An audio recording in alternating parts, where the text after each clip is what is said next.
Sambhatang punya sampadang sabbe devanumodantu sabba sangpatti siddhya ettavataca amhehi sambhatang punya sampadam sabbe bhutanumodantu sabba sangpatti siddhya ettavataca amhehi sambhatang punya sampadang sabbe satthanumodantu sabba sangpatti siddhya.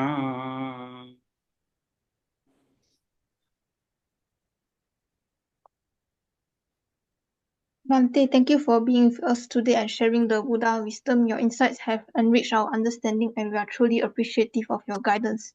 We look forward to meet again next Thursday. May you continue to inspire others with your wisdom. May you be well and happy. Thank you once again, Bhante. You're most welcome, sister. Thank you, Bhante. Thank you, Bhante. Thank you, Okay, Bhante. Thank you, everyone. Bhante. Thank you, Bhante. Thank you, Bhante. Sadhu, sadhu. Sukhi Hontu. Welcome, welcome, yes.